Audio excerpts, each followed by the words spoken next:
Sejam muito bem-vindos a um novo vídeo. Hoje vou partilhar convosco algumas dicas que vos vai permitir fotografarem a Via Láctea sem grande dificuldade. Aqui vamos afastar-nos da ciência e simplesmente focar-nos no mais simples, que é fotografar e estar no local.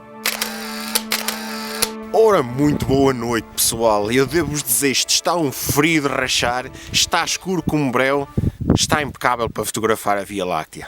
Primeira coisa que eu quero transmitir aqui, eu não sou nenhum expert nem nenhum ex-libris nestas questões de fotografar a Via Láctea. Como tal, se vocês pretenderem aprender a fotografar a Via Láctea a sério, eu recomendo que vocês comprem o livro da astrofotografia do Miguel Claro. É excelente, sem sombra de dúvida. Aquilo que eu vou fazer aqui é reunir um pouco de ideias e dicas que vocês podem usar para começar a fotografar a Via Láctea, fugindo muito do científico e do complicado, e indo direito àquilo que é o básico e o direto. É assim, coisas que eu quero já aqui referir que vocês precisam obrigatoriamente para fazer este tipo de fotografia. Primeiro do que tudo, precisam de uma câmera.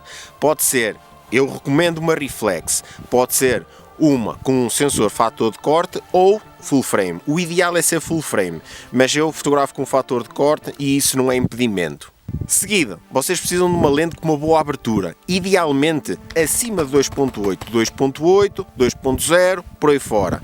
Mas se vocês tiverem 3.5 ou f4, volto a dizer, não é impedimento. A fotografia 2 eu vou fazê-la com a 10-22 da Canon, que tem uma abertura de 3.5. E por fim, e não menos importante, nada menos importante, vocês precisam de um tripé bem sólido, porque isto é uma fotografia de longa exposição que requer, obviamente, um tempo bastante longo de exposição. Mais uma coisa que dá aquele jeito, um comando disparador. Dá sempre jeito e se for com um intervalómetro ainda melhor, porque vocês podem programar os disparos para eles acontecerem ao longo do tempo. Com isto em mente, vocês estão preparados? Uma lanterna de cabeça também dá muito jeito. Vamos lá, pessoal. Primeira coisa que temos a fazer para fotografar a Via Láctea é escolher um sítio com pouca luz. Vocês podem escolher um sítio até com alguma luz, não há problema. Eu já fotografei a Via Láctea com locais até relativamente mal iluminados. Mas quanto mais escuro for o local, mais facilmente vocês irão conseguir e com mais qualidade fotografar efetivamente o braço da Via Láctea. Devemos procurar sempre afastar-nos essencialmente dos grandes centros urbanos ou meios urbanos. Uma coisa aqui que é muito importante referir é a fase lunar, porque vocês, para fotografarem o braço da Via Láctea, convém efetivamente terem muita atenção a fotografar numa fase em que a lua esteja com muito pouca intensidade luminosa, idealmente lua nova, ou então quando ela está na sua fase final do quarto minguante ou a fase inicial do quarto crescente. Vocês até podem fotografar com a presença da lua, desde que ela esteja no sentido contrário à presença do braço da Via Láctea. Até vos pode ajudar efetivamente a iluminar o primeiro plano, mas o ideal é tentarem manter a lua um bocadinho fora disto, pois ela vai-vos clarear um bocado mais o céu e então o braço não vai ficar com aquele efeito que nós tanto queremos, não é? O segundo passo efetivamente é vocês saberem onde fotografar a Via Láctea, porque o meu grande problema ao longo dos anos, dos meus anos iniciais, era que eu achava que a Via Láctea era algo que pura e simplesmente estava no local. Então o que é que eu fazia? Metia a câmera, metia 30 segundos e só consigo arrastos de estrelas. O que é que se passa aqui? E foi então uma vez num workshop com o Miguel Claro, na Biorri em Estarreja, que ele me disse, não, tu tens de saber em concreto onde encontrar a Via Láctea. E ele então deu-me uma dica preciosíssima, procura pela constelação Escorpião.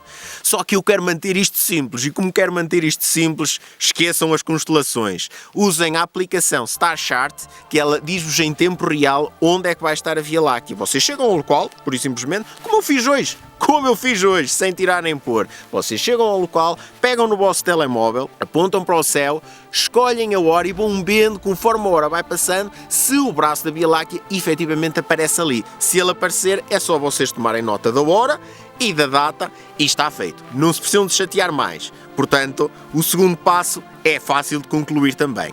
O terceiro e último passo acaba por ser, ao fim e ao cabo, aquele até que é mais simples tecnicamente de conseguir, é mais simples de conseguir, apesar de ser um bocado mais exigente de executar. Vocês precisam de estar no local e precisam de colocar a máquina no vosso tripé, a lente na abertura máxima, ISO, um valor inicial de 1600 a 3200, independentemente da câmera que usem. Se estiverem a usar full frame, excelente, podem ir até 6400. Se estiverem num sensor crop, 1600, 3200.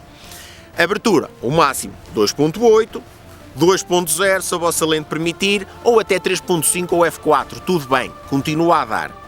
Depois vocês vão ter de definir o tempo. Definir o tempo, geralmente, eu ouço muito pessoal que fala um bocado, digamos que de cor, que aqui tem de se dizer de cor, dizem é 30 segundos, ou é 20 a 30 segundos. Errado, é totalmente errado. Temos aí a regra dos 500. O que é que vocês vão fazer? Vão fazer 500 a dividir pela vossa distância focal efetiva. Peguemos no meu exemplo, eu estou a fotografar a 10 mm, mas estou a fotografar a 10 mm num sensor crop. Então o que é que eu faço? 10 vezes 1.6 igual a 16. Então o que é que eu faço depois? 500 a dividir por 16 dá sensivelmente 31 segundos. E isso é o tempo que eu posso utilizar, que o arrasto vai ser um arrasto tolerável, que vos vai parecer a olho nu, e vá a uma vista bastante abrangente a ver a imagem, como se não houvesse arrasto. Acima de 31 segundos, eu vos garanto que vocês têm arrasto. Agora, só para dar um exemplo extremo, vamos supor que vocês querem fotografar a 400 mm um arrasto de estrelas no topo de uma montanha. Podem fazê-lo perfeitamente. O tempo que vocês vão precisar será, então, dividindo aqui as contas, sensivelmente 1 segundo e qualquer coisa. Estão a perceber? Vocês, se fizerem mais de 1 segundo, começam a ter arrasto. Coisas aqui que eu quero falar em relação à fotografia que eu vou fazer. O enquadramento foi um enquadramento que eu estudei mais ou menos assim, mentalmente, no vídeo, que vai aparecer aqui o card. Então, eu quando cheguei ao local, coloquei mais ou menos ali o tripé no sítio e tal, fiz 1 ou 2 testes para concluir. Os testes que eu faço, os primeiros são sempre ISO 12800 ou 6400. Eu quero, pura e simplesmente, estudar a composição. Abertura, então, a 2.8, neste caso a 3.5, e foco ao infinito. Tendo em conta que estamos a falar de uma wide vista, assim de uma fotografia mais abrangente, eu acabo por não ter de me preocupar tanto com o fazer stacking. Aqui basta focar ao infinito que tudo fica focado. Então foi o caso aqui. Tirei as primeiras fotos, analisei, concluí como queria a composição. Depois disso foi só acertar os tempos. Então baixei para ISO 3200 e fiz então 30 segundos. O braço da Via Láctea, como vocês veem, ficou bem exposto, mas o primeiro plano está um bocado escurecido. Como é que vamos resolver isso? Eu posso utilizar o meu telemóvel para iluminar um bocado o primeiro plano e também posso recorrer à coisa de alongar muito os tempos de exposição. Só que eu vou precisar de alongar imenso.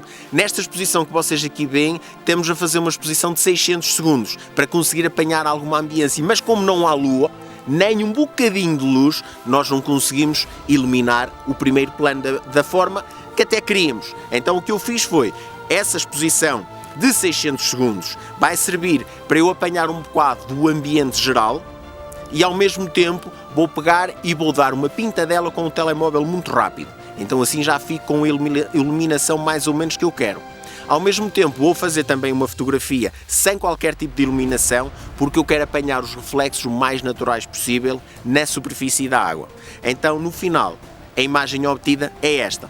É um compósito ao fim e ao cabo de 3 exposições que me entregaram então este resultado final. Outra dica importantíssima é fotografar em RAW. Eu neste vídeo aqui eu falo-vos que uma das mentiras é fotografar sempre em RAW. Fotografar JPEG é uma opção, mas é uma opção se eu estiver a fazer Star Trails, porque estou a sobrepor, 2, 3 centenas de imagens, acaba por não haver grande problema, mas neste caso é uma single exposure, é uma imagem única, então eu pretendo obter qualidade máxima, daí escolher o RAW. Escolho o RAW e depois o que é que eu faço? Faço uma coisa muito simples ao fim e ao cabo, meto o balanço de brancos em tungstênio, que é a coisa mais certa de fazer nestas situações, e quando chegar a casa dou então os tweaks necessários para fazer um resultado que me agrade minimamente. Acho que não me esqueci de nada, portanto pessoal, se gostaram deste vídeo, se gostaram das dicas, metam gosto e tenho de vos pedir desculpa por não fazer grande b-roll, mas eu acho que vocês entendem. É que se eu tirar a iluminação que eu tenho a iluminar-me neste momento, vocês não veem praticamente nada. Então imaginem o que era eu estar ali no meio do nada, no escuro, a tentar dizer alguma coisa e vocês a não verem nada. pronto, é um vídeo assim mais escuro. Então pessoal, sem mais, despeço-me e até um próximo vídeo se não nos virmos antes e mostrem aí as vossas fotografias noturnas.